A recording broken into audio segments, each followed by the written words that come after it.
Bonjour à tous, je suis Florent Babillot, votre coach en matière de schizophrénie. Alors aujourd'hui, voyons ensemble une nouvelle vidéo de coach schizo et le sujet est tout simple, c'est comment être en forme malgré cette maladie qu'est la schizophrénie. Alors je vous donne cette vidéo aujourd'hui parce que j'ai eu pas mal de questions ou de mails qui me demandaient comment être en forme malgré la schizophrénie. Alors je vais vous dire dans un premier temps que c'est possible d'être en forme avec une schizophrénie. Mais il faut faire des efforts, peut-être plus que la moyenne, mais c'est tout à fait possible. Donc, la première chose que j'ai envie de vous dire, c'est organiser vos journées. Si vous laissez place au vide, à l'ennui, à toutes ces choses négatives, forcément, vous allez être malheureux, vous allez déprimer, vous allez manquer d'énergie, vous allez manquer d'allant, donc c'est très compliqué d'être en forme, d'accord? Et puis en plus, mentalement, vous allez avoir une vision de vous négative, parce qu'à la fin de la journée, vous allez vous dire que vous n'avez rien fait de votre journée,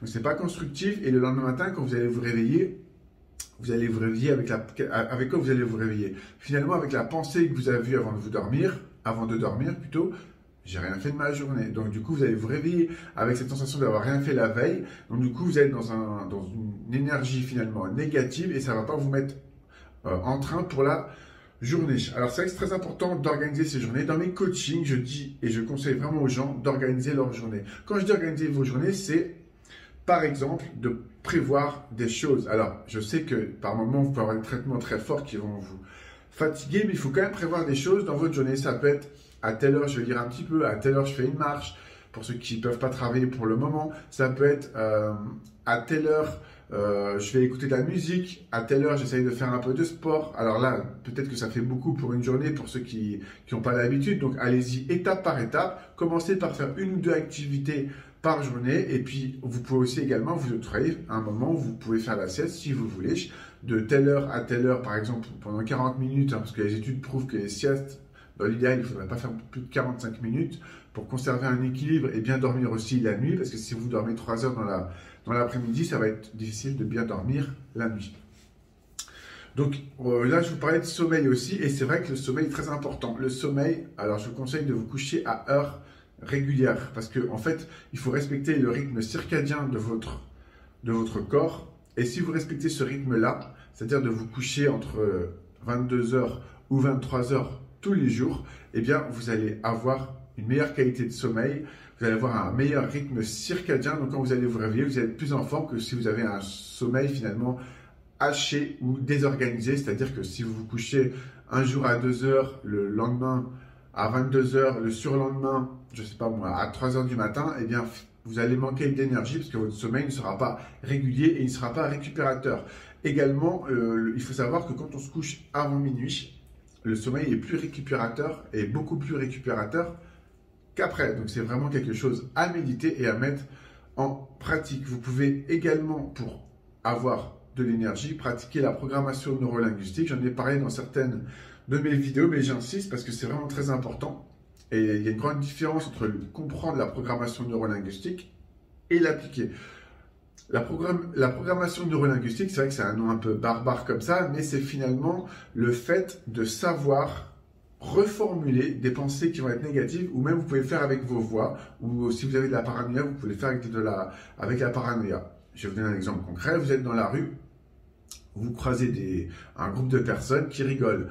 Et vous avez cette paranoïa qui monte en vous et qui vous dit « Toutes ces gens pensent que je suis con ».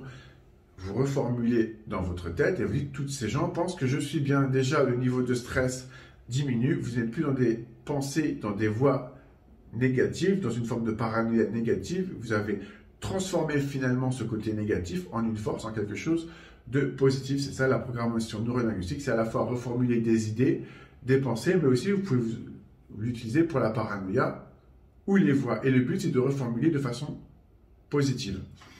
Donc, pour avoir de l'énergie et donc pour être en forme, il faut pratiquer de la programmation neurolinguistique et de façon positive. Alors, il y a également l'alimentation qu'il faut voir. C'est très important d'avoir une bonne alimentation parce que ça va vous permettre d'être en fait encore plus en forme. Il faut savoir que la digestion, c'est une des choses qui nécessite le plus d'énergie à l'organisme. Donc, si vous prenez de la viande rouge qui met plus de 24 heures à être digérée, et bien forcément, vous allez être très fatigué.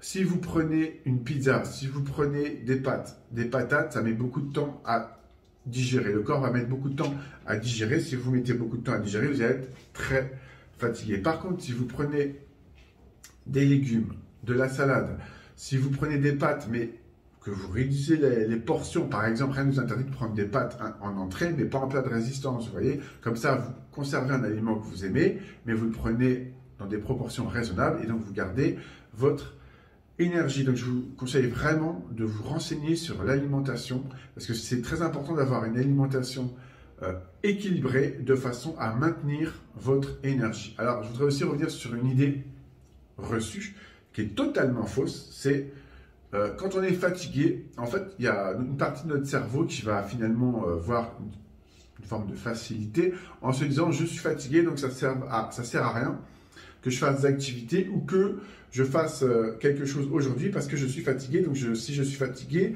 le risque de faire des choses, ça va encore aggraver ma fatigue. Donc je vais appuyer en fait là où ça fait mal. Eh bien c'est totalement faux. Les jours où vous êtes fatigué, il faut quand même avoir des activités parce que retenez bien une chose, l'énergie appelle l'énergie. Les études scientifiques ont démontré que plus vous dépensez d'énergie, plus vous allez en contrepartie renouveler votre énergie et avoir de l'énergie. Donc, si vous dépensez peu d'énergie, vous aurez peu d'énergie.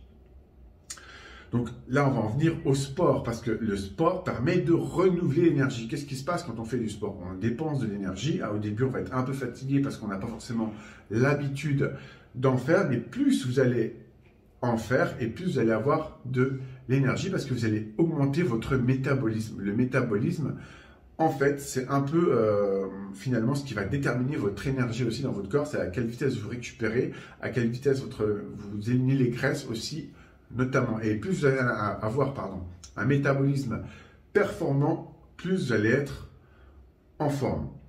Donc c'est vrai que c'est très important tous ces points pour être en forme. Alors il y a également un autre point qui me semble primordial, c'est le traitement. C'est important d'avoir un traitement, mais c'est important d'avoir un traitement, j'insiste, adapté, parce qu'il y a beaucoup d'abus sur les traitements. Des fois, il y a des surdosages, et j'insiste, il faut vraiment faire très attention à ça. Parce que si vous avez un surdosage, vous allez être fatigué, ça va être encore plus difficile d'être en forme. Donc, le but d'un traitement, c'est qu'il diminue progressivement dans le temps. Au début, on vous donne souvent des traitements qui sont forts, mais plus vous allez faire des efforts et plus vous allez progresser et avoir de la patience, plus normalement, le psychiatre, par exemple, doit diminuer votre traitement progressivement. Donc, il faut faire attention.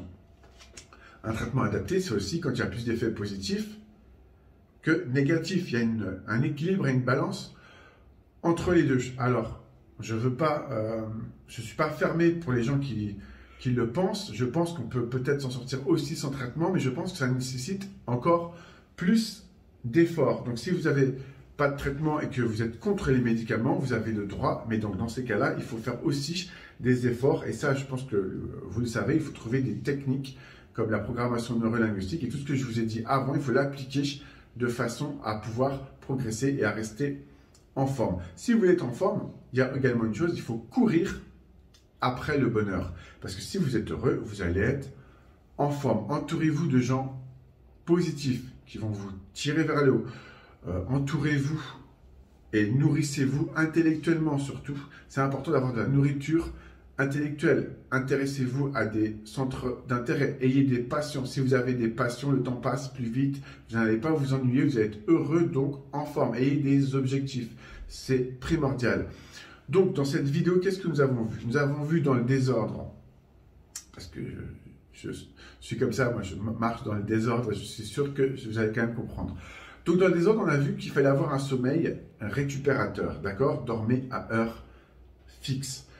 Vous pouvez également faire de la programmation neurolinguistique, c'est-à-dire de la reformulation positive des idées, des voix ou de la paranoïa que vous avez dans la tête. Donc, très important, la programmation neurolinguistique. Revoyez également votre alimentation de façon à avoir une alimentation saine et équilibrée qui va vous apporter de l'énergie. Car il faut bien savoir que on mange pour vivre correctement et non pas l'inverse.